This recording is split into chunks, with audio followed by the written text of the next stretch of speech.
Hey guys, this is Tech Savvy and I'm your host Kelin. This is our segment on this week's top tech news. So let's dive right in. So following up from last week, we touched on the fact that Twitter kind of was hacked and a lot of accounts, especially the verified ones, were kind of under, like, let's just say, an attack. And people, these hackers actually were posting posts on these verified accounts to essentially scam some people out of some money. And we mentioned that this is a huge eye opener for not only Twitter but other social media sites that are out there, and just other tech companies that have a lot of followers and a lot of users. So actually this week what we're going to be talking about in a couple different stories is how some of these other social media sites are actually responding to this hack that happened. So the first article actually is about how Facebook's responding with Facebook Messenger. So right now, if you have Messenger on your phone, many of us probably do. I know I use it. You can just open Messenger and start sending messages. What's going to happen? Actually, right now, you can actually turn this on your phone. If you go into the settings on Facebook Messenger, you could actually turn on what they like to call app lock. So what this actually does is it locks Facebook Messenger, and you have to actually unlock it with either a Face ID or a Touch ID with your fingerprint. So this is basically just gonna give you that extra level of security, even if you unlocked your phone and you gave it to a friend or a family member. Or again, if somebody, you unlocked your phone and it was stolen from you, God forbid. But if, any of these things did happen, people still wouldn't have access to your Facebook Messenger, which again, it's kind of cool. So, if you do have private messages in there or anything like that, that is a little sensitive, you don't want people seeing, you're not going to have to worry about it. So again, if that's something that you want to turn on right now, you can do that from an iPhone. That's not available on an Android yet. So you can just keep waiting for that. It should be out pretty soon if you do have an Android. Another feature that they're actually going to be implementing, which hasn't been implemented yet, is the blurring of photos sent from people that are not your friend on Facebook. I'm not sure if you've ever received a message from someone that wasn't a friend, maybe from a group that you were in, or maybe just from a random person on Facebook, and maybe they were sending you some kind of a lewd photo. Well, now those photos will actually be blurred with the option to unblur it. So if you do just open that message up, you're not going to have to worry about seeing something that you weren't expecting to see. The next, following up from that, the next article that we're talking about here is actually Google's response to, this security hack that Twitter had. And they're actually doing a bunch of different stuff. So let's go through their new security features that they're putting. So actually on Gmail, on a few different episodes, we've actually talked about different email scams that are going on out there. So they are actually finally coming up with a defense against email phishing, and what that is they're actually going to have authenticated logos that will accompany official and genuine emails. So if it's coming from AT&T or maybe even like a credit union or even like a TransUnion or one of the credit bureaus, it'll actually have a verified logo. So it'll kind of have like a little image in like almost looking like a profile picture or something like that. And again, these are actually being verified through different companies to verify that these companies are the companies that they actually are saying they are. So again, this is just going to be another measure that people that are trying to scammers, I guess you call them, are not going to be able to get this stuff because they're not official and they're not genuine. So it's just gonna, if you don't see this coming up soon, if you don't see their actual authenticated logo on the email, steer clear, guys. So this is just going to give you that added, quickly, at a quick glance, you'll be able to see if this is a genuine email or a fake one. I'm actually looking forward to this because I get spam emails all the time. The next one, I'm not sure if you've actually even heard of this service that Google provides, but it's called Google Meet. and it's pretty much like a Zoom, but a Google service.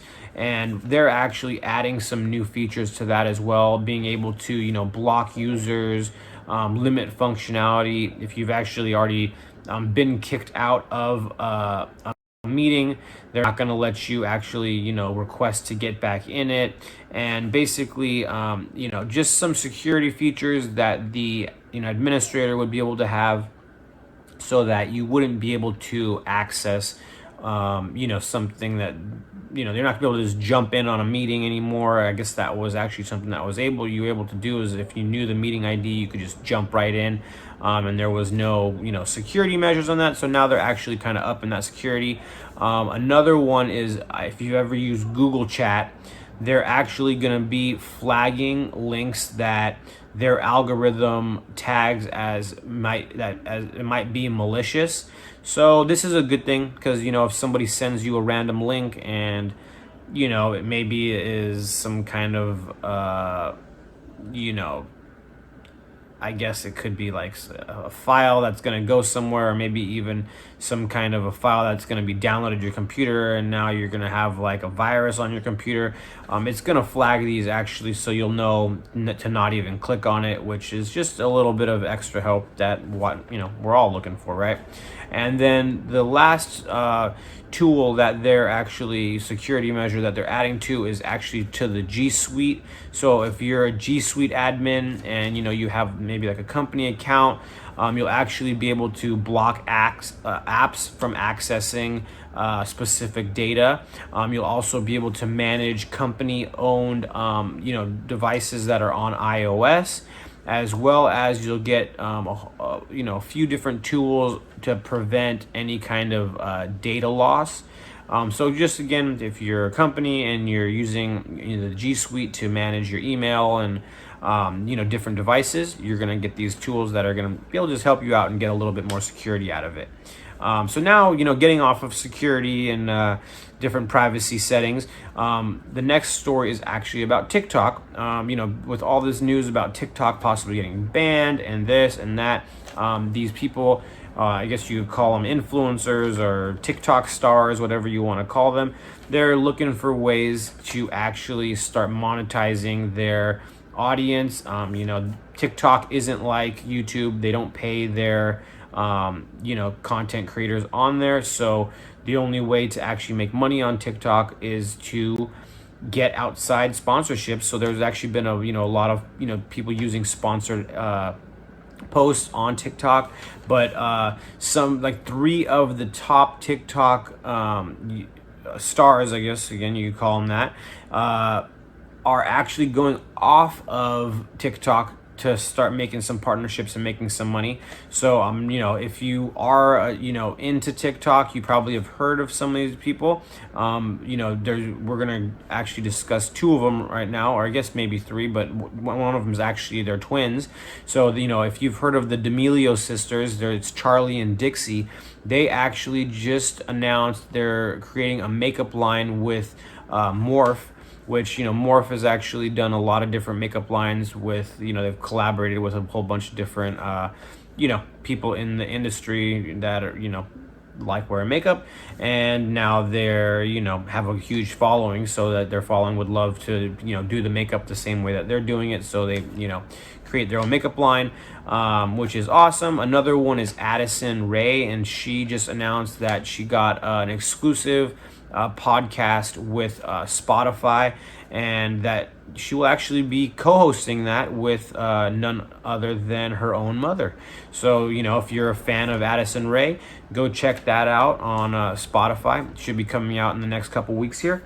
And just to throw some numbers out here, it's kind of crazy that you can start an account on these social media sites for completely free and start creating content, and build up a following of, I think Charlie D'Amelio has somewhere around 60 million followers on TikTok. And with that kind of following, can you make money off of that? What does that actually translate to in sponsorship deals? Can you even charge for this stuff? Well, the answer is yes, and it's a lot. So the Rolling Stones magazine actually put a number out there on how much Charlie D'Amelio could actually be charging right now for one post on her page, and that number is right around $40,000 per sponsored post on her page. So again, $40,000, that's a pretty hefty sum. That's some people's yearly salary. So she could be doing multiple of these a week if she was ambitious enough. And this is some amazing money. I think, I'm not exactly 100% sure how old she is, but I'm guessing she's probably not even 21 yet. So to me, making this kind of money under 21 is pretty unreal. And I'm sure there's going to be a lot of people trying to become TikTok famous and all these kind of things, and if they're not already trying to do that, because there's a lot of people that are heavily into TikTok. It's the newest thing, and we'll see where it goes in the future, especially if it gets banned. Who really knows what TikTok's future is? But for the meantime, if you're fans of either of these people, or the D'Amelio sisters or Addison Rae, go check out her makeup, the sisters' makeup line, and the exclusive podcast on Spotify, and let me know how that is.